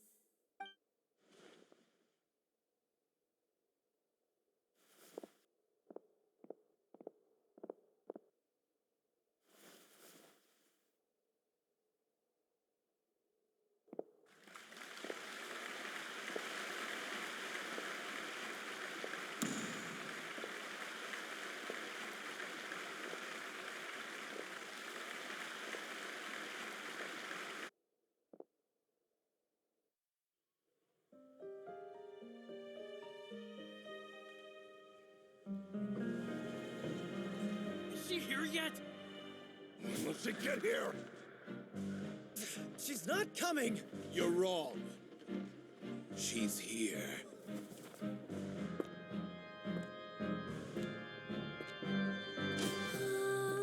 Si je pouvais vivre dans l'eau, le monde serait-il plus beau? Me pardonneras-tu, ô chère mère? L'eau dans son courant fait danser nos vies, et la cité elle nourrit, ainsi que toi, mon doux amour. But what about your wish? My wish.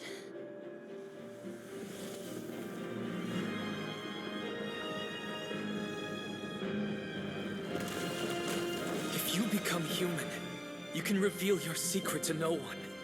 You will face suffering and loneliness. Is this truly what you want?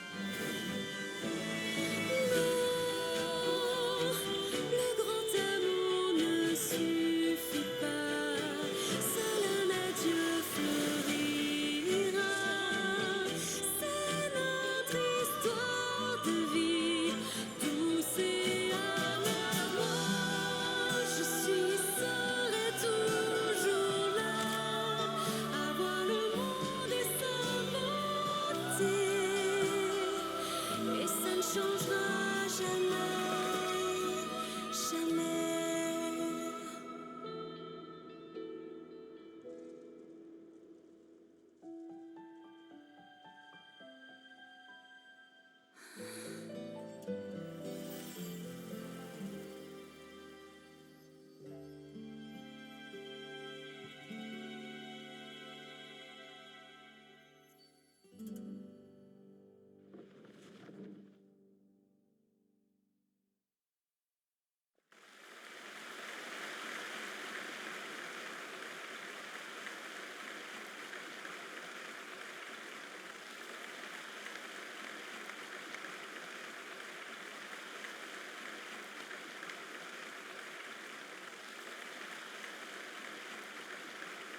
Is it just me? Or was that Lady Furina on the stage just now? She hasn't been seen for a while now, and she just appears out of nowhere? Gotta say, though, her acting skills are as superb as ever. The little Oceanid, Cleo, played by Aurélie Fumont.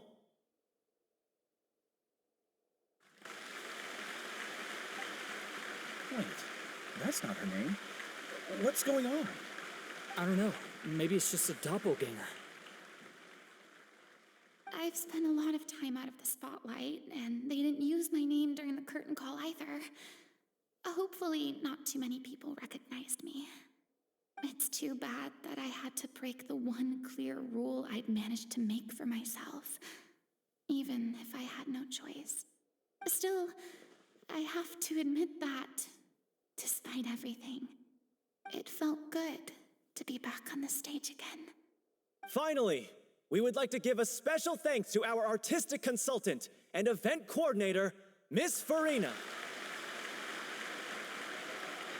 Hey, that's not what we agreed on! Oh, so it was Furina after all. She's back. Honestly, what is he doing? He should have run that by me first.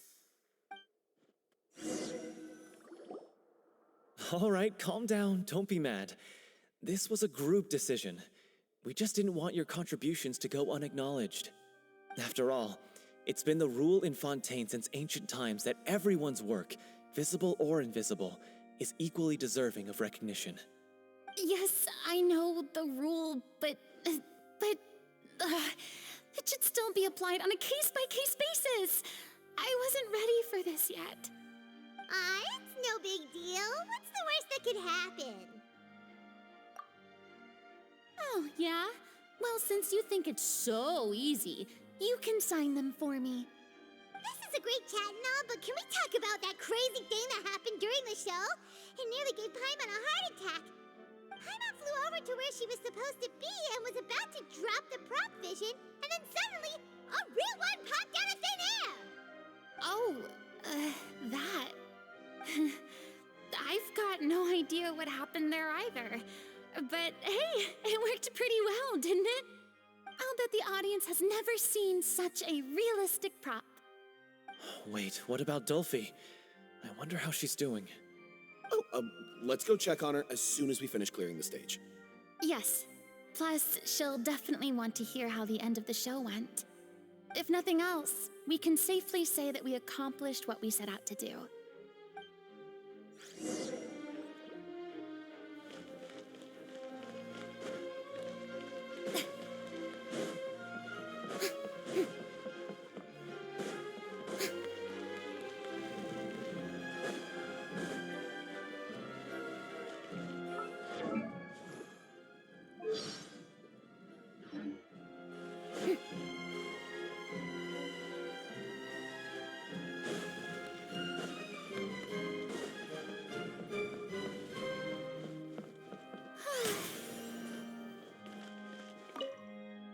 Did anyone see where Miss Furina went? Oh, I want to get her autograph, but I can't find her anywhere.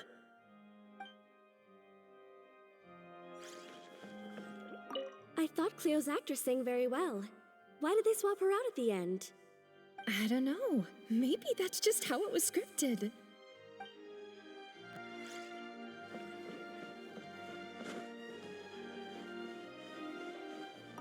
I wasn't expecting such an incredible performance from an amateur troupe. They didn't seem out of place on the big stage at all. Yeah, their technique could use some polish, but the performance in general felt very believable. Hit all the right emotional notes. I think it'll stay with me for a while.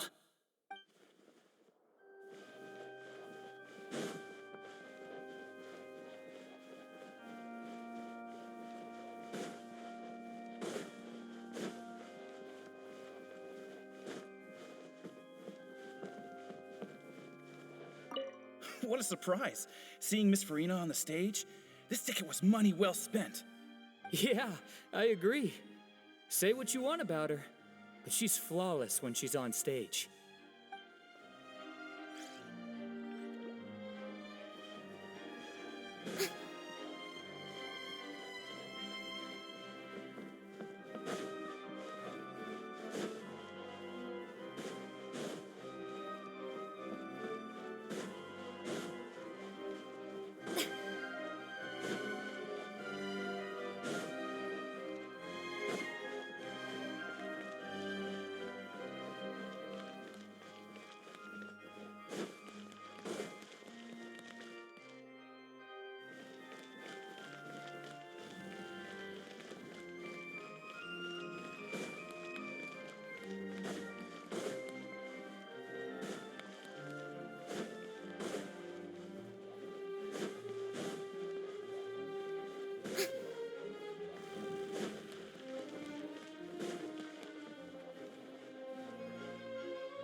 Many Malazines think that the rain is quite warm. At first, humans couldn't understand this. But after coexisting for a long time, we have become more understanding of one another. Now, some humans don't use umbrellas on rainy days, and there are Malazines who try to avoid getting caught in the rain. Anyway, this open-decked aquabus is now departing. If it starts raining during our journey, please, try to remain open-minded.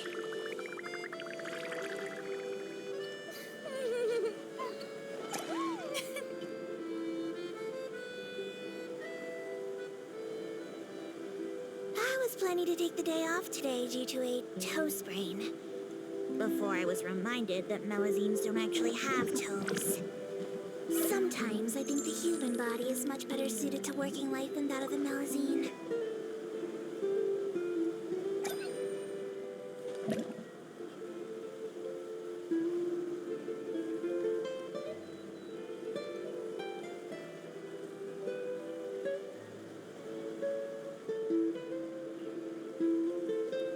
Excellent. We've reached the terminal station. Please prepare to disembark. I don't mean to hurry you, but there are just so many attractions in the Court of Fontaine worth visiting. I recommend that you begin sightseeing as soon as possible, so you encounter as many of these treasures as you can. As for me, I might use this opportunity for a rest. Maybe I'll go to our ways for a cup of coffee. Even tour guides need a pick-me-up now and then. I'd be happy to teach you.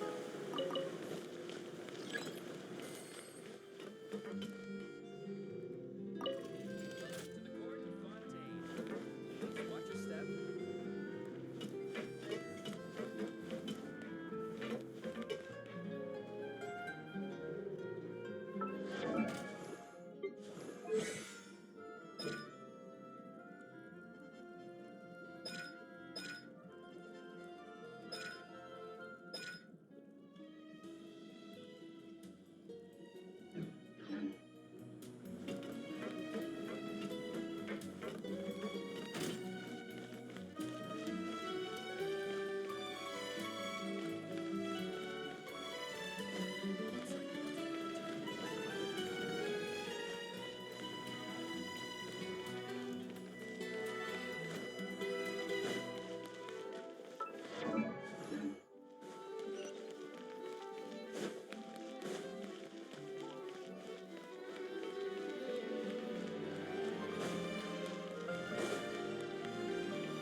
Ah, you're back.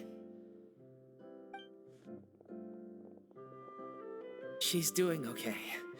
Her condition stabilized after taking some of her original medication. From experience, though, I'd say she still needs a few more days of rest. How did the performance go? Was it a success? Did the audience like it? You'll be glad to know it was fantastic! Also, you're not gonna believe what happened while Furina was on the stage. You'll probably be able to read all about it in the Steambird first thing tomorrow morning. That's wonderful.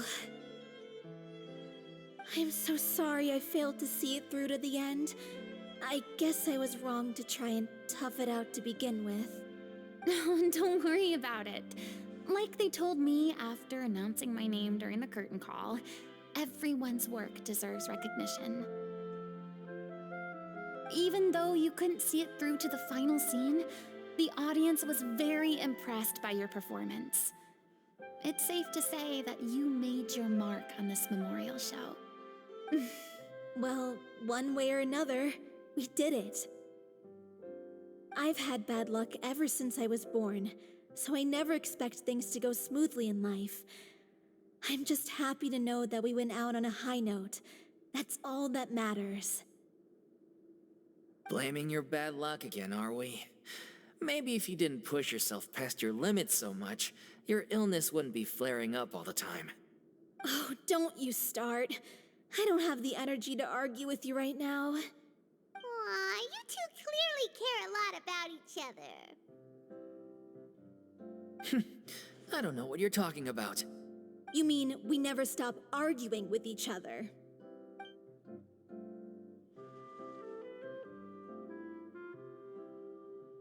So, any plans for the next step? After the brilliant performance you put on, the reputation of your troupe is sure to spread through Fontaine like wildfire. You won't have to disband if you don't want to. You could capitalize on the rave reviews and license out the little Oceanid to the bigger theater troupes out there. That would do wonders for your financial situation. No, we should still disband. Yeah, it's what we all agreed to. After all that's happened, I should give you guys some space. But maybe our paths will cross again one day. Hey, don't just walk off!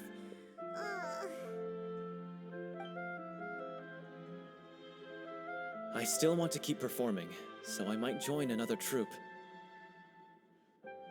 After watching Miss Furina's performance, I think I'm starting to understand our director's infatuation with musicals. You should do it. It suits you. I'd originally hoped to keep performing too, but I don't know if my health will allow me to.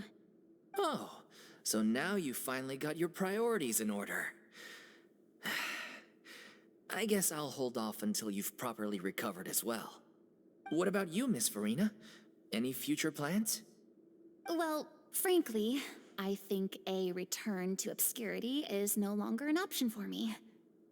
I'm sure a slew of consultancy requests will hound me wherever I go, until I finally acquiesce. You rather sealed my fate there with your special thanks at the end of the show. Sorry.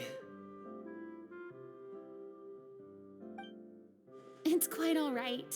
No need to apologize. What I meant to say is that this whole experience has shown me that perhaps I'm not as averse to a return to the stage as I'd previously imagined. Maybe Nervillette was right. Maybe Cleo is the right role for me. I still don't wish to pretend to be someone else, but I do have a desire to express myself. So, maybe the show will go on for me after all. Yeah. There was once a time when I was an actress in a masquerade, seeking only to hide the truth. But from now on, I want to spend my time learning real stories about real people and how they touch the lives of others around them. I want to watch them blossom and wither, see them refined on the page, retold on the stage, and remembered long into the future. I'm sure this is what captivated director O'Reilly as well. Sounds like you're ready to stop running from your true calling. The more you get out into the world, the more you'll discover what a fascinating place it is.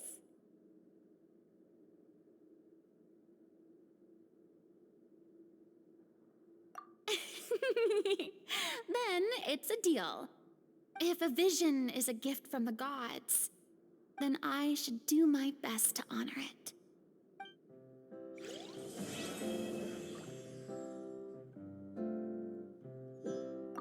I'm just finishing packing up.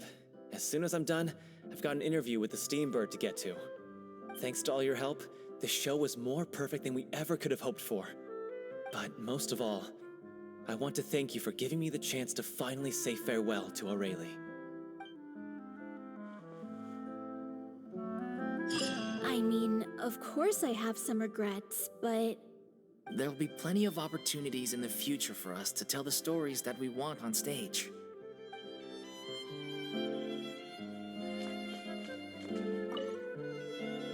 Now that the buzz is worn off, I feel ready to pass out.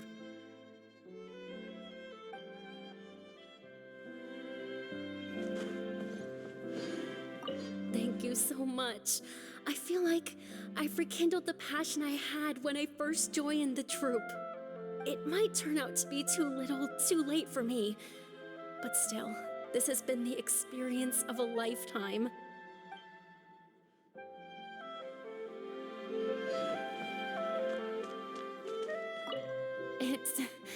ironic to think that in my whole time as a god, I could only ever dream of receiving this kind of power.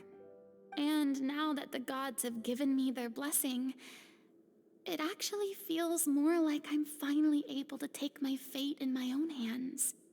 Is that how humans feel about it as well?